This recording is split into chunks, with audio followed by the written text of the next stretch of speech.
Hi, I'm Michael Rose, and today I'm going to be sharing the techniques that I use when blending colour pencils. In my opinion, these will be the only methods you'll ever need to know.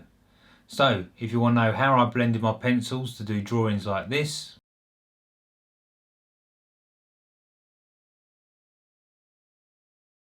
then watch this video. So before we get started today, I want to talk about the materials we're going to use. We're going to use some Arches watercolour hot press paper. The reason why I like using this paper is that when I add solvents to it, it doesn't warp or buckle. The solvents we're going to use today, some Gamsol, turpentine, Zest It. We're going to need a paintbrush, some cotton earbuds, and of course some colour pencils. Now let's get on with it.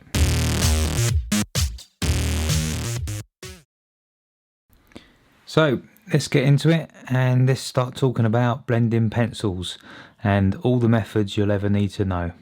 So as you can see here, I've printed off 8 circles, and underneath I've written what method we're going to be using.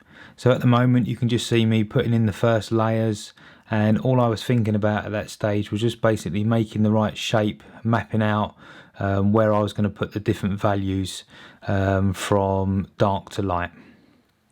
Now the method that I'm going to be using here is called burnishing. Burnishing can be a little bit tough on your hands at times because you're pressing down hard with the pencil into the paper, and what you're trying to do is get rid of all the white showing through from the paper. I actually love this technique, but as you'll see as we progress, there are easier ways of getting the same effect. So you can just see here I'm now building up the layers, and I'm working hard with my hand to basically blend those colours into each other.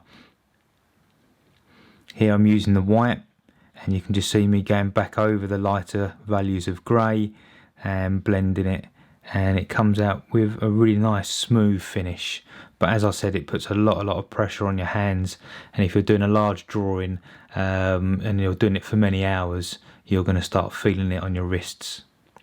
So we're now going to be using Zest It, and again you can see me just putting in the light layers, and now we're going to put the Zest It, just a small amount, on a cotton earbud, and look at that.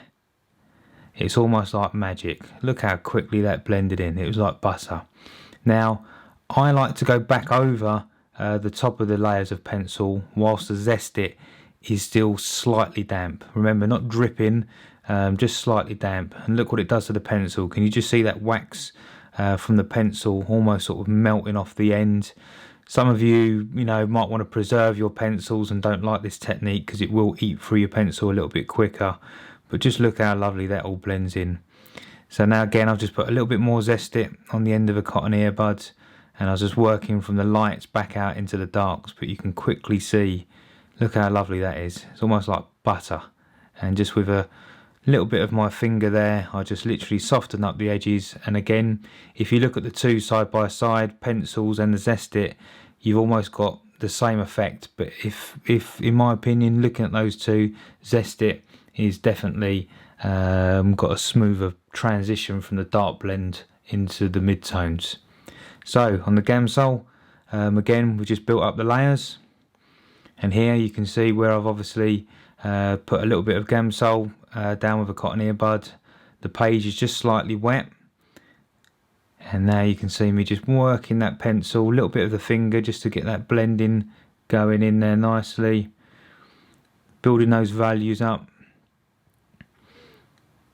And where one layer is laid over the top of the other, you can just see now where it's just nicely blended in. And again, using the finger there. Now I'm going to go back over with the white, and we're basically burnishing. So again, we're just trying to get rid of all the white of the paper. And again, if you look at those three all side by side, they all look almost identical with regards to blending. But the key with using solvents is that you get to the end result so much quicker. There's no pressure on your hands. So turpentine. Now this is probably my least favourite to use. It smells awful. It works well on the paper like you're about to see. It eats into it. It's very aggressive. And there you go, there's the cotton earbuds, and you can just see how quickly it eats into that wax binder that's into the pencils. Now to put a little bit more back on, then I was going from the light back into the mid values, and again now while the page is just slightly damp, with the wax pencil, dark, blending those values in. Look at that, look how quickly it eats into that pencil, and you just literally saturate the paper. You can see those little clumps coming off of the pencil, but that doesn't bother me at all really.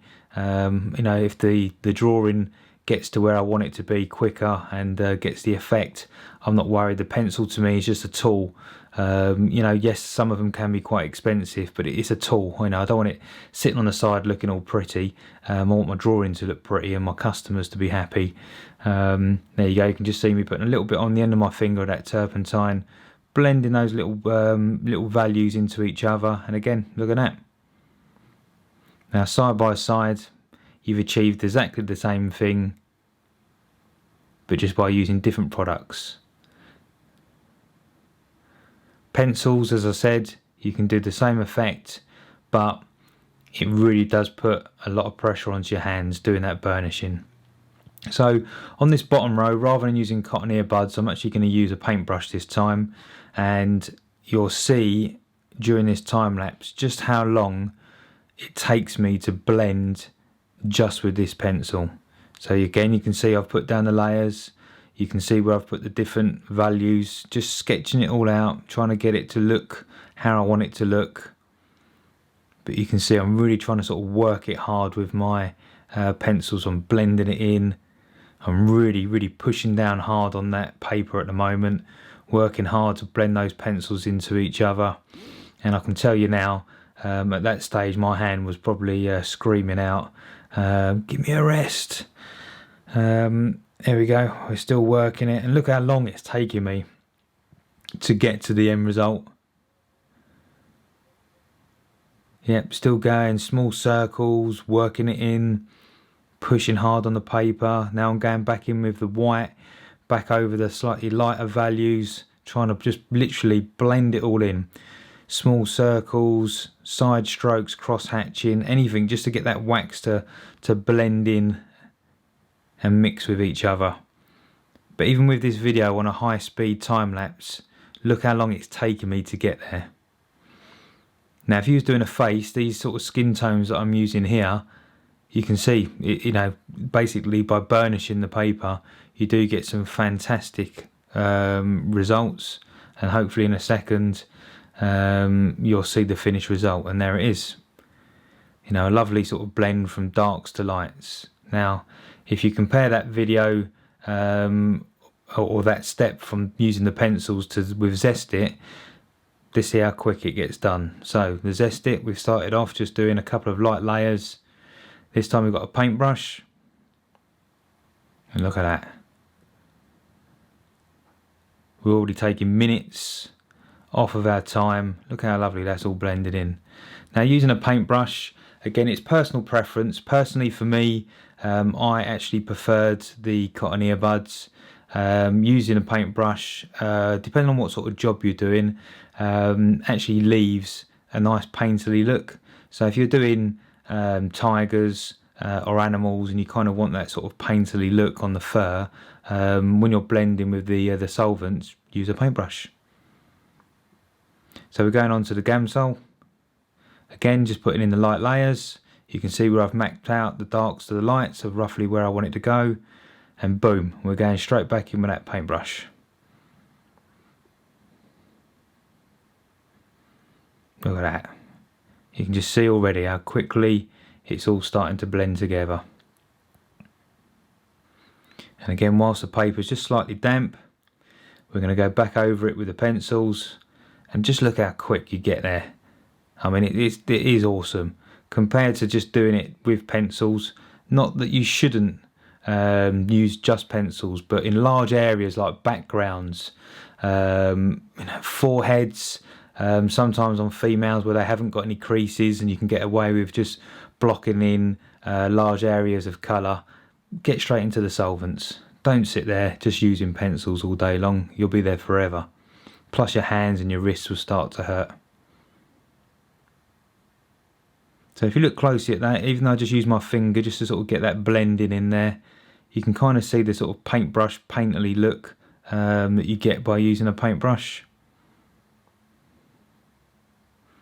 Now you might see my hand come in and brush across. I've actually got a nice big wide brush that I use just to wipe away all that debris of pencil wax and yeah, gets it off nice and easy.